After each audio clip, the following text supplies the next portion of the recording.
Namaste Saraswati Nityananda Shri Advaita Gadadhar Shiva Sadi Gaura Bhakta Vrinda Hare Krishna Krishna Krishna Hare Hare Hare Rama Rama Rama Hare Hare Mahapriyama Bhagavan Yamakshati Hadam Suparusha Bhunteganam Om Namo Bhagavate Vasudevaya Om Namo Bhagavate Vasudevaya So we continue reading. Fourth canto of Śrīmad Bhāgavatam, Daksha curses Lord Shiva, chapter 2, text 21.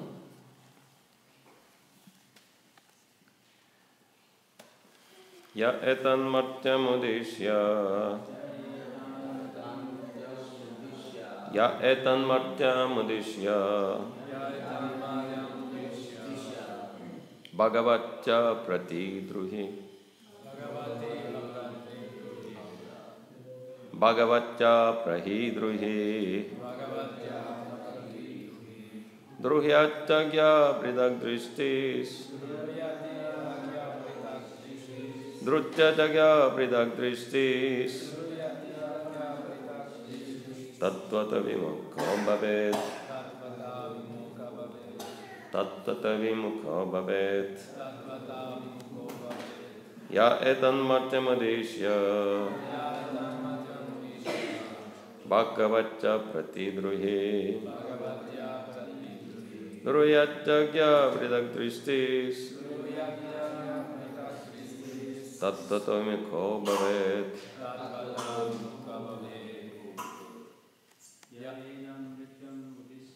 Ya etan martyam adishya Bhagavatya pratidruhi Druhyatagya pridagdristis Tattvata vimukha bhavet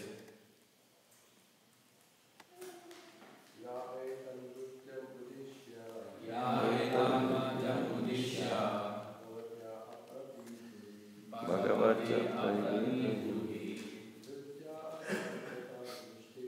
Drutyatagya pridagdristis Tattvata vimukha bhavet Ya etan martyam udishya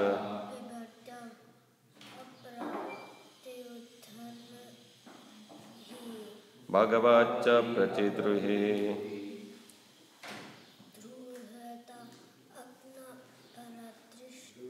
Druhyatagya pridagdristis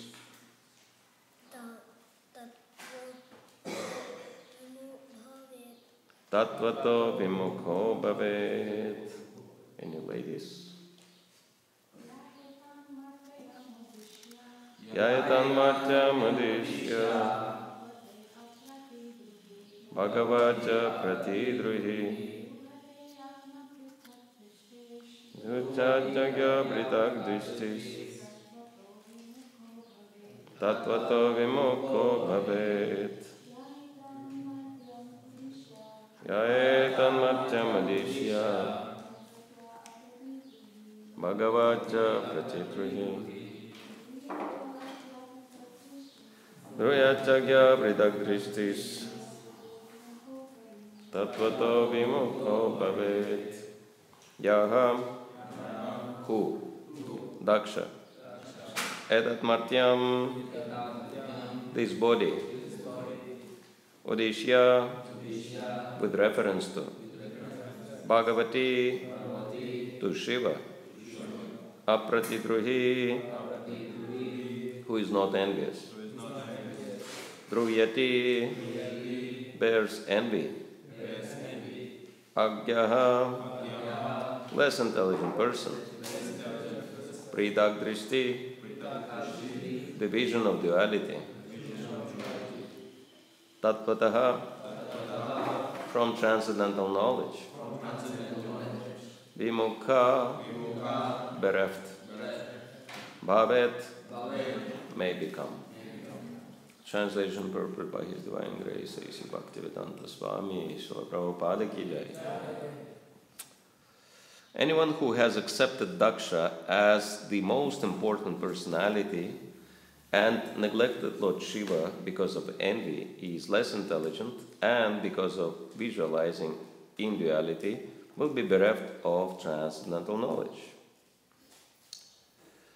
Purport. The first curse by Nandishwar was that anyone supporting Daksha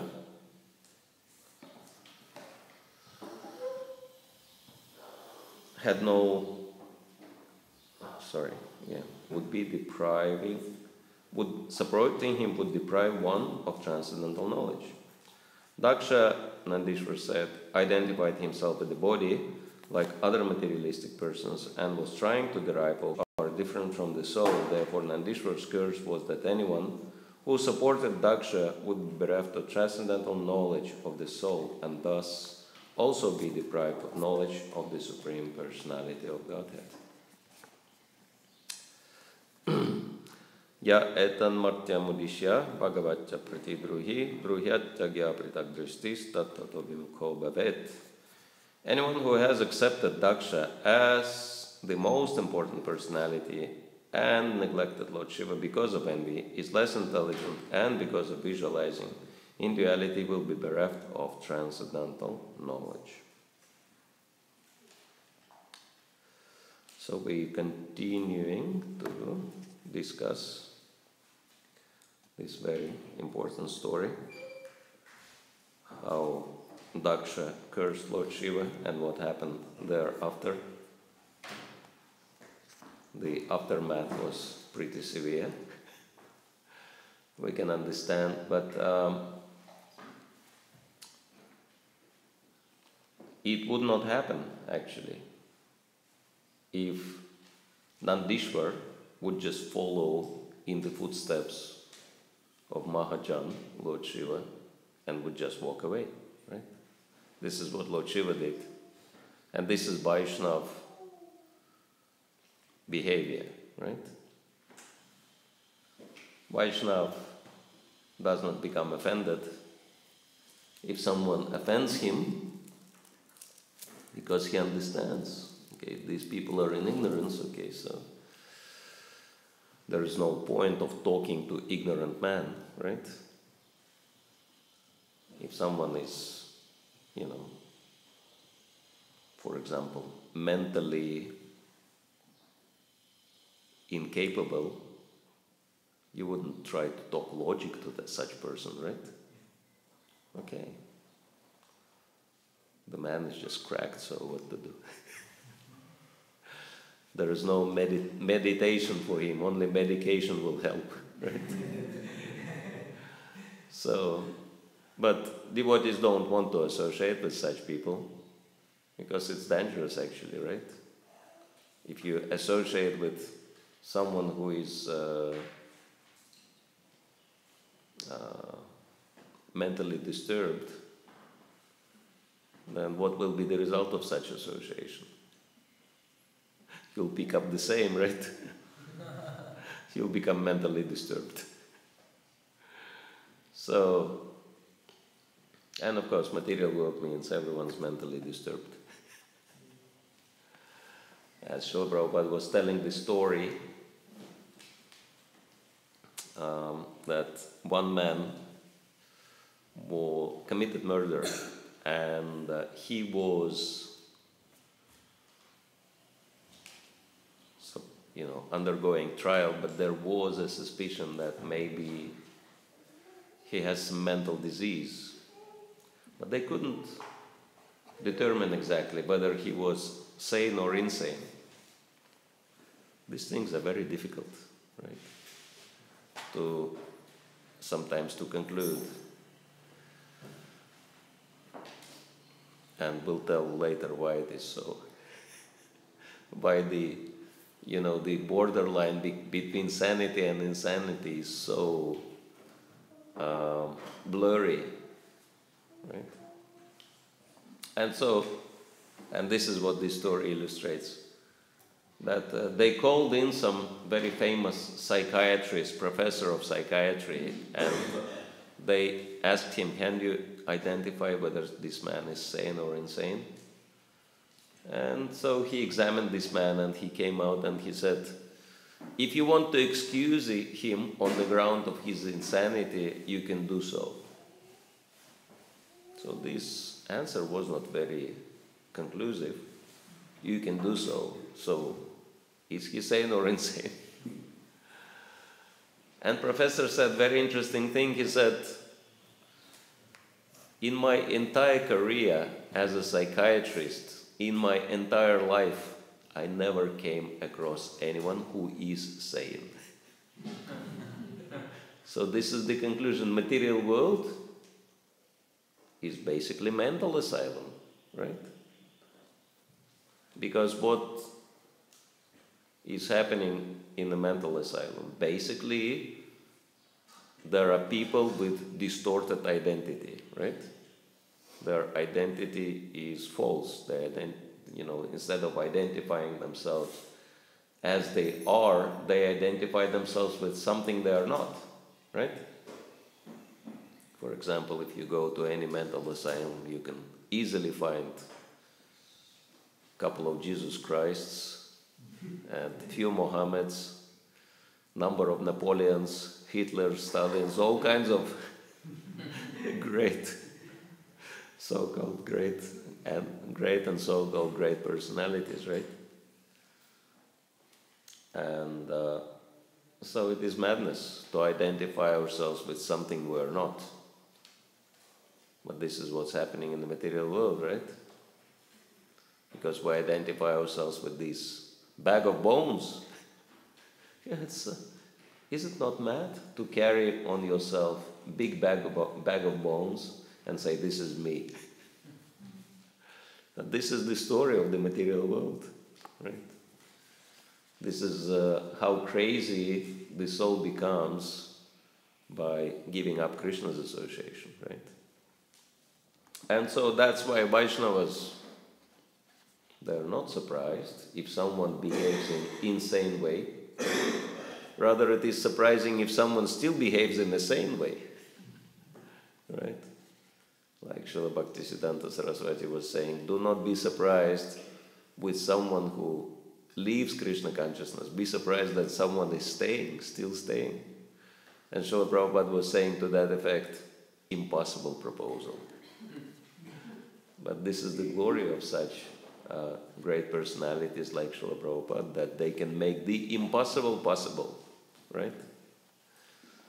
By the power of devotion, they prompt Krishna to make the impossible possible. And so that's why Lord Shiva, after he had this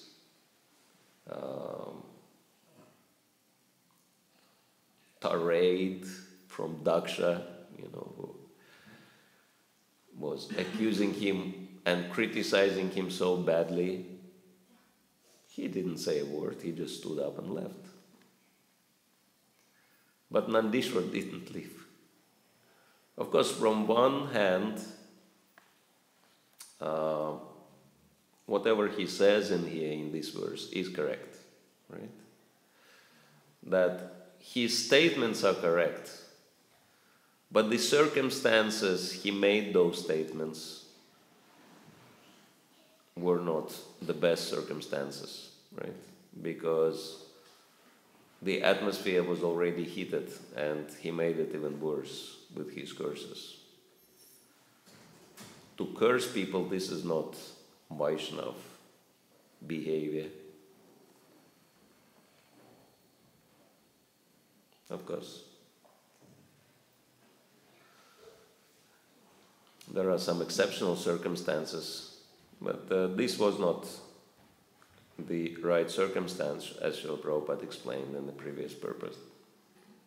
That he said it was wrong to curse all the brahmanas there, because, as it was explained in the previous verse, when Daksha was criticizing and blaspheming Lord Shiva, they tried to stop him, right? But he didn't. And then he left. Actually, they were not agreeing with him, but Nandishwar is cursing them just because they didn't take an action. But what can you do, right? If someone went mad, unless you're a psychiatrist, what can you do? It's clinical, right?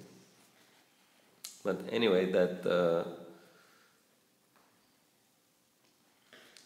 Srila Prabhupada supports in a purport everything Nandishwar says, because this is true.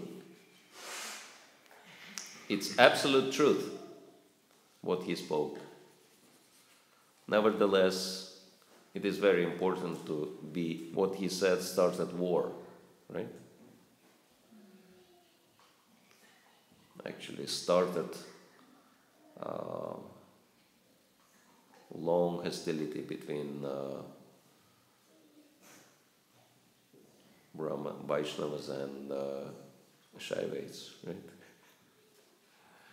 And war, it is very important for us to understand, war will never determine who is right, right?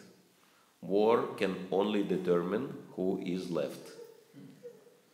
And there are not many people left unharmed in that circumstance, right? So it's like war is very wrong thing. I mean, of course, we have an exception, Kurukshetra war, but we can understand from the description that Arjuna didn't want war by any means. And actually even Krishna tried to prevent this war. If we read Mahabharata carefully, he did everything possible and impossible to prevent it. And only when he actually realized that it is inevitable, there is no other way to reform these people, he actually sanctioned that war, right? And then he told Arjuna, no, that I can share your sentiment, but in these circumstances, you have to go and kill them all. And so, therefore, it's very exceptional measure, right, to start a war. But this is what Nandishwar did here, and it actually haven't done any good. Even though, in one sense, we can say that followers of Lord Shiva, because Lord Shiva is the topmost Vaishnava, right? They are also associated with serving the Supreme Lord, even though their standards are much lower, of course. But there is always a hostility. And actually this is very interesting because here Daksha and his followers, they represent karmakanda following of the religion, right? They are very devoted to the letter of the law, of the book, right? And so, but the followers of Lord Shiva, they represent Protestant movement, right? So it's very interesting that in any religion you will always have these two extremes, Catholics and Protestants, Sunnis and Shias, Karmakanda and Sahajiya, etc., right? Anything, you take any religion, you will always find this extreme, right? Someone, or what does Rupa Goswami says, it's Niyamagraha, right? Niyamagraha is one thing which destroys devotional service, and Niyamagraha has two meanings, right? What's one meaning? Yeah, just following the rules for the sake of the rules, right? Just to show how great I am and become proud of that, right? Like Daksha is here. He's very strictly following. He's really expert in karma kanda sacrifices. He knows everything to the letter. You ask him where does it say in scripture and what does it say, he will quote to you without thinking, right? His head is full of shastra, but nevertheless his heart is full of pride, right? So that's karma kanda, contamination, or smarta brahman, right? Smarta brahmana contamination. And then another extreme is niyamagraha. What's the other meaning? Rejecting the rules and regulations, right? And just do what you feels like. Be spontaneous, Prabhu. Don't be so much attached to the rules and regulations, right? So, and this is another extreme. And where is Krishna consciousness standing? It's neither, right? Nor blind following, nor whimsical speculations, right? It is doing what Krishna wants us to do. And of course, Krishna wants us to follow, but he wants us to do it for his sake. That's why devotee will follow if Krishna wants him to follow, and whatever Krishna doesn't want, he will not follow, right? So that's the position of the devotee, and sometimes it's very difficult to determine how to act in any circumstance. It's like in the 10th canto, it's been described that Mother Yashoda in Damodar Leela, when she was cooking for Krishna and churning butter for Krishna, but then Krishna started demanding her breast milk. It's all Krishna's services, and so how could Mother Yashoda decide which one is priority?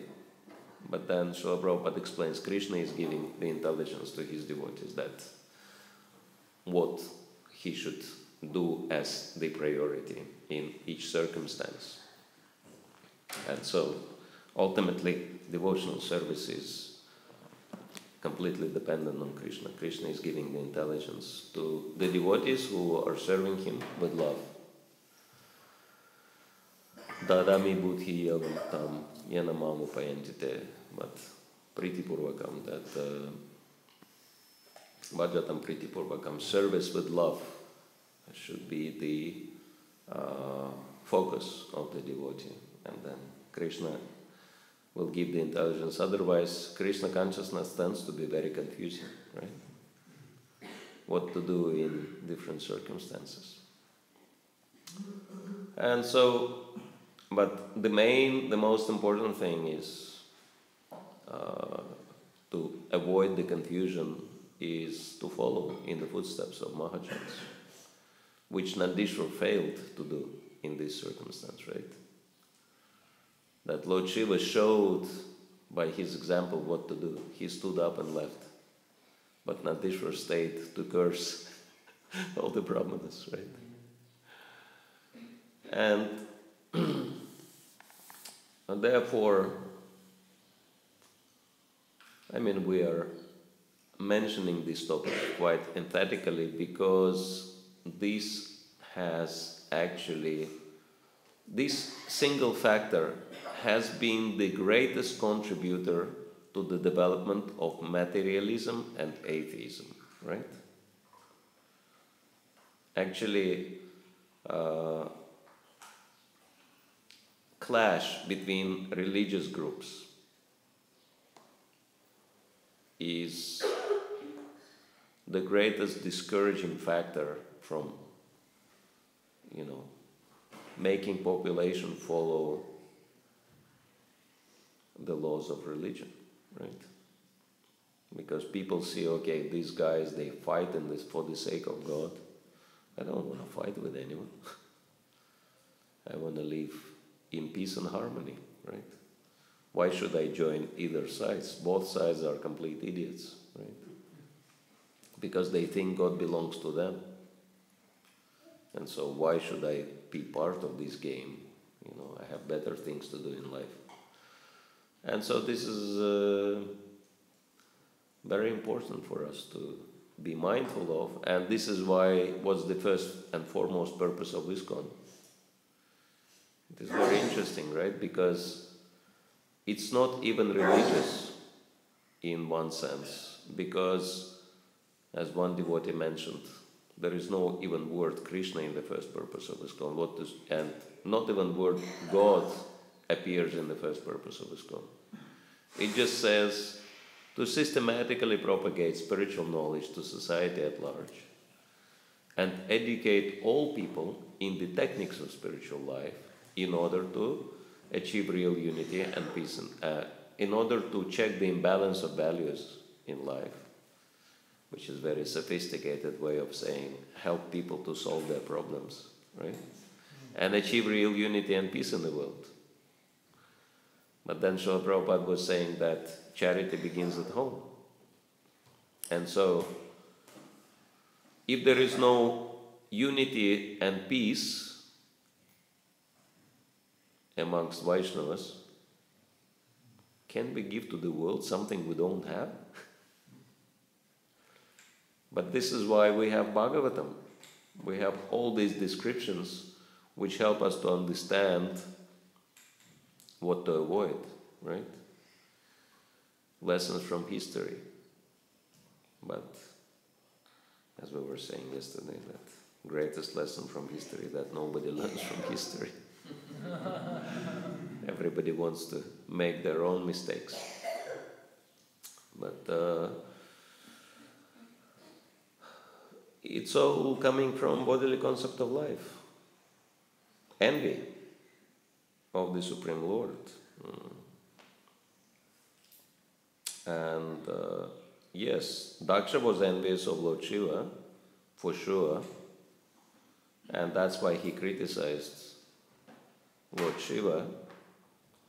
But then Nadishwar was envious of Daksha. So, because he criticized Lord Shiva. So, that's why this is like the first and foremost lesson we can learn from this pastime, that two wrongs are only a beginning, right? After that, we'll see how things will really get, much worse, right? Things are not as bad yet, that there will be so much cursing and counter-cursing happening, which is not our business, right? It's like one devotee, that was many, many years ago, but one devotee who was doing book distribution, and he was Brahmana initiated, and he was very proud of that, having Brahminical thread, which, as we understand, can sometimes be used for cursing, right? Or might be used for cursing. There have been historical accounts of that. And so then he was asking his spiritual master, sometimes we come across very envious people at book distribution, and so can we curse them? And spiritual master responded, there is no need of cursing them because they're already cursed by the material nature, right? So why do you want to add insult to injury, right? These people are deserving our compassion because they are heading towards very horrible consequences of their behavior. And we should try to help them as much as we can, but if we cannot help, at least we should not make them even more inimical. It's like the ninth offense of the holy name is to preach to materialistic people, right? Of those who cannot appreciate what you're saying. And that's why Srila Prabhupada explains in one chapter of Krishna book that sometimes sadhus are speaking and sometimes sadhus are silent. So one devotee was asking why sadhus are silent sometimes. Speaking, that's understandable, they are preaching Krishna consciousness, but why sadhus are silent? But then Srila Prabhupada said, because they are not obliged to anyone, right?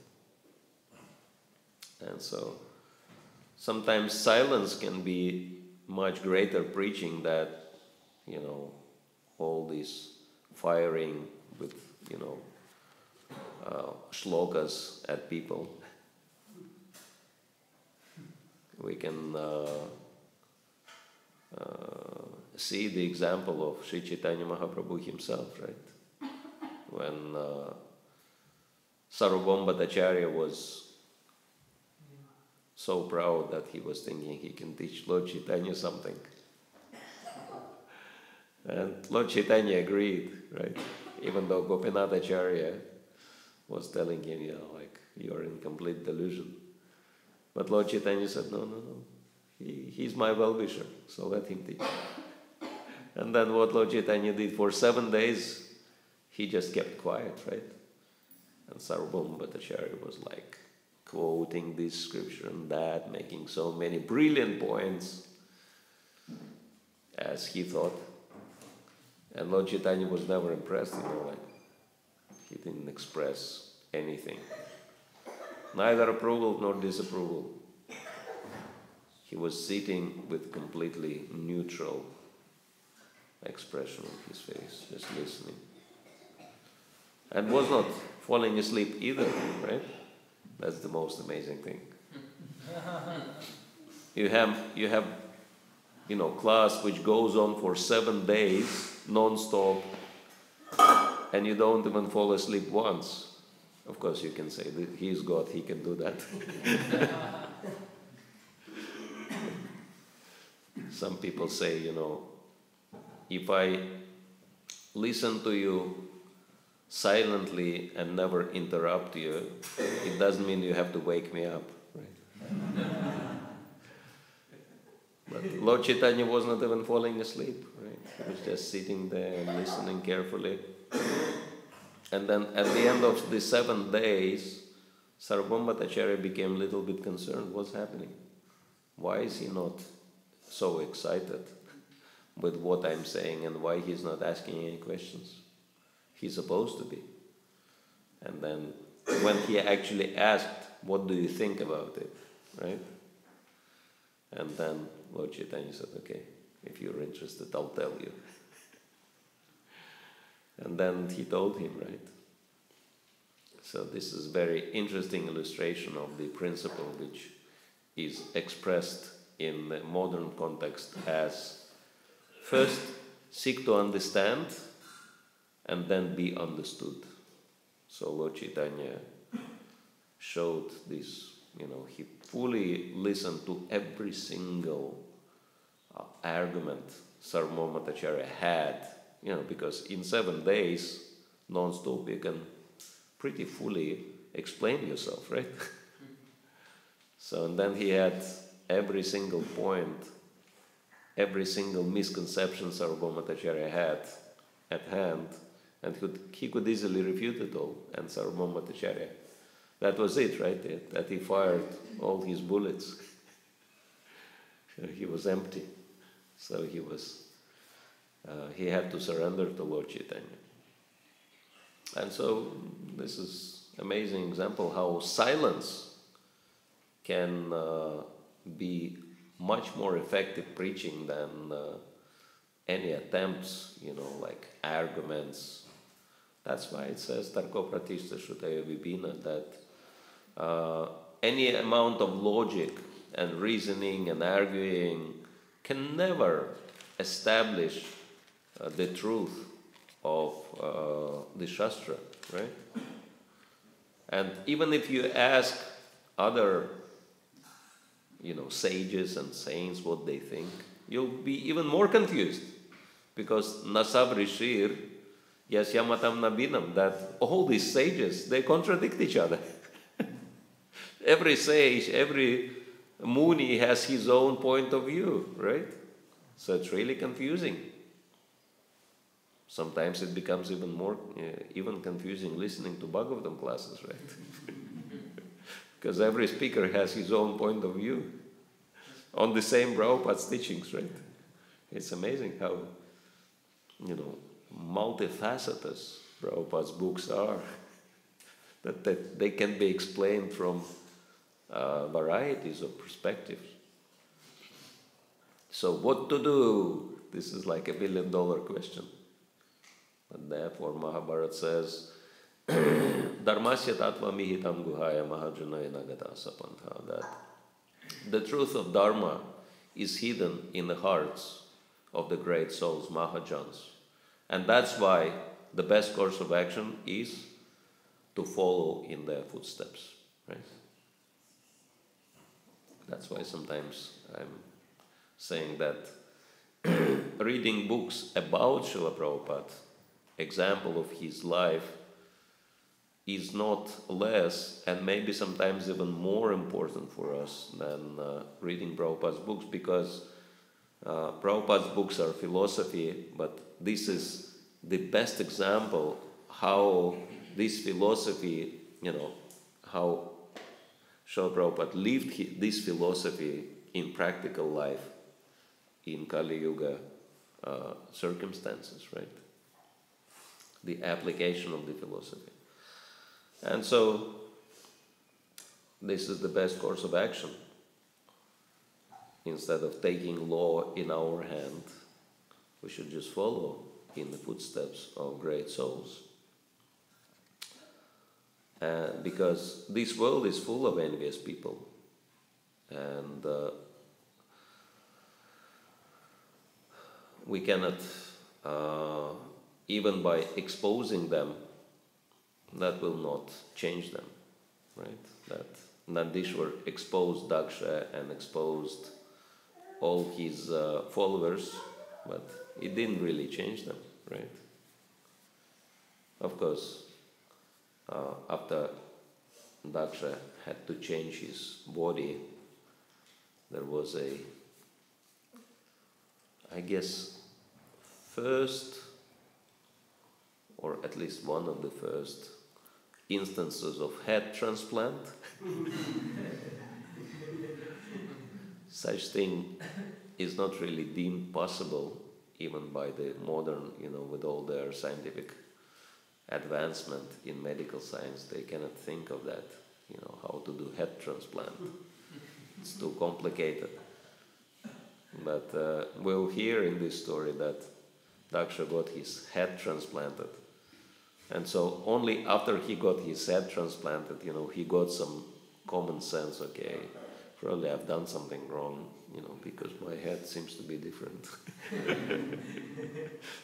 Probably I deserved, I did something to deserve such a severe reaction. So then Daksha, became repentant and apologized to Lord Shiva, etc. But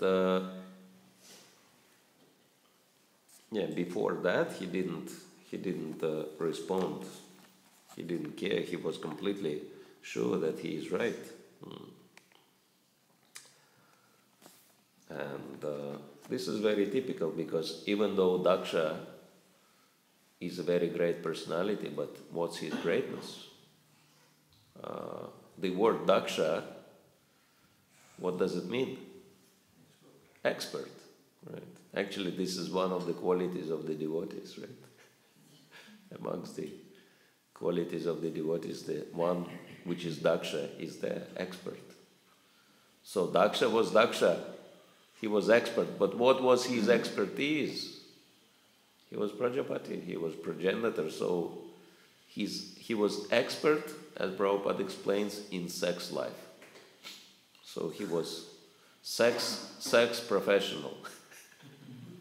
That was his expertise. And so what do you expect from sex professional, right? You do not expect him to be highly elevated spiritually. He had high position because he knew Shastra and everything else, but and he was a Vaishnava. This is very interesting that amongst Vaishnavas you can get many different shades and grades of people, right? And it's not even necessary that Vaishnavas will become, all the Vaishnavas will become perfect. I guess this is one of the big surprises for most people, right? That you enter into the Vaishnava Sangha and you have such an exalted philosophy, but then as the time goes by you bump into people who act completely opposite to that, right? And then you become surprised how this is possible. It's a material world, everything is possible, right? And so therefore there is only one thing which can actually help us to advance in our spiritual life, and which is very, very prominent feature of real devotion. Because real devotion means smartavyo satatam Vishnu vismritavena jatuchi. Right? This is what Krishna consciousness means. To always remember Krishna and never forget him under any circumstances, right? And then Padma Purana says, Sarva vidhi nishedasyu hridayo eva kinkara, that all other rules and regulations are just subservient to this single principle. And so, how do we remember the Supreme Lord? What's our primary method of remembering the Supreme Lord? Anyone remembers? How do we remember the Supreme Lord? What's the method? Yes, thank you. We are chanting Hare Krishna. Like Prabhupada, he met with one man. He just came to see him. This was very amazing episode that he came to see Srila Prabhupada. He wanted to see Srila Prabhupada, but he had no questions. And Prabhupada asked, you have any questions? He said, no. I just wanted to see you. We would be very confused in this situation, right? But not Srila Prabhupada. Srila Prabhupada said, okay, if you came to see me, sit down. And he took harmonium and he started chanting Hare Krishna. And we chanted Hare Krishna for like an hour. And then and this man was sitting and listening. And after that, Srila Prabhupada said, okay, this is what we do. We chant Hare Krishna. And then he gave him prasadam, and that was it. So you came to see Vaishnava, okay, get full dose of Harinam, of Krishna consciousness, right? But it's interesting that Srila Prabhupada chose, instead of preaching to him, he chose to chant, purify him by kirtan, right? And so, chanting Hare Krishna, Srila Prabhupada says, is the best method for us, how we can remember the Supreme Lord. And how do we make sure that we can remember Krishna all the time and chant Hare Krishna all the time? And Lord Chaitanya explains that secret, right? Trinad, api, sunichana, taror, api, sahishnana, amanina, manadena, kirtanya, sada hari. 3 things, right? One should be extremely tolerant, like a tree, more tolerant than a tree, and more humble than the blade of grass, and very respectful, and not expecting any respect for oneself. So these three conditions are required to enable one to constantly chant the holy name and thus really become Krishna conscious. And Lord Shiva in this particular episode is the best example. That's why Vaishnavanam Yata Shambhu, right? He was so badly offended. Even I listened to one class on this verse, and the devotee makes the point that Daksha even told Lord Shiva, you will not get any share from the yagya, right? And just imagine, right? That someone tells you, we're not going to give you prasadam anymore. How will you feel, right? And so, he offended Lord Shiva in every possible way, and Lord Shiva didn't even object, didn't even say the word, he just stood up and left. Very humble, right? So, which actually was a proof of what Nandishwar said, that Lord Shiva has no envy, right?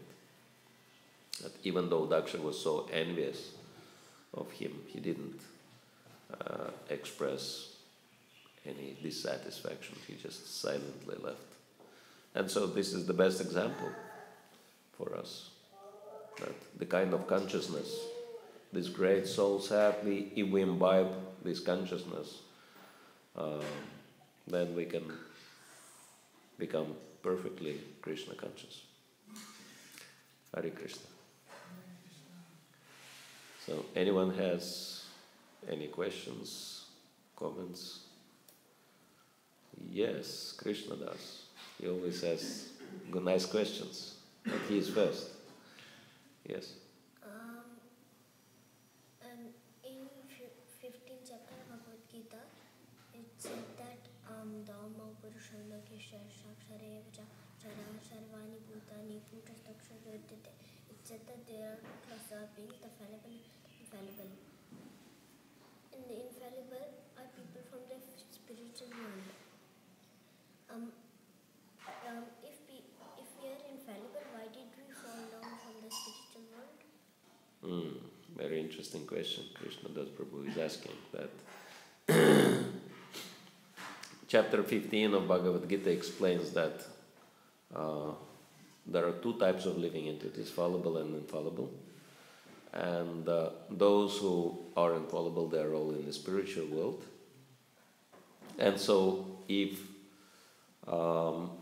we were in the spiritual world, as Srila Prabhupada explains, and we were infallible, so how that happened that we fell to the spirit, to the material world, right? And so this is a very deep question, of course, and to answer this question conclusively, GBC published a whole book which is called Our Original Position. But in a nutshell, yes, there are material and spiritual worlds, and those who live in the spiritual world are infallible, and those who live in the material world are fallible.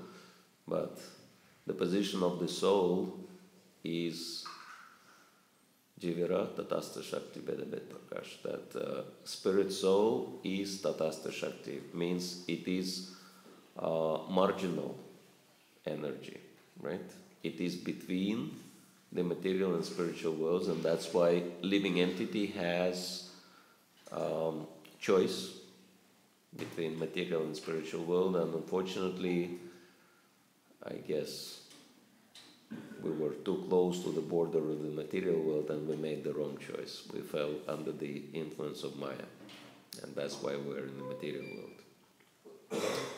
But those who are infallible, those who can never fall, they don't even belong to that category. They belong to the Shakti category, like Srimati Radharani or Krishna's parents and other very close associates of Krishna. They belong to the Shakti category.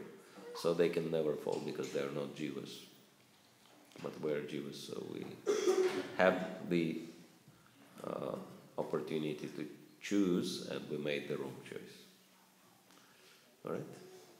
Thank you. Very deep question. All right. Anyone else? Okay. So, thank you all very much. Grantaraj Śrīmad Bhāgavatam ki jai, Śrīla Prabhupada ki jai, Nitai Gaur Premanandi.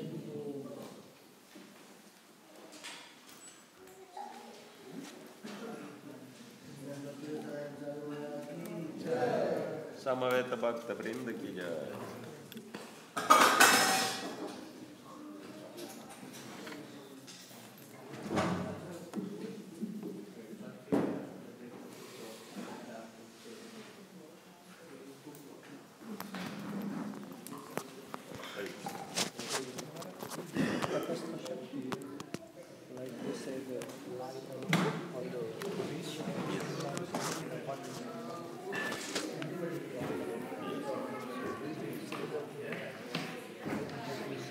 Subconsciously.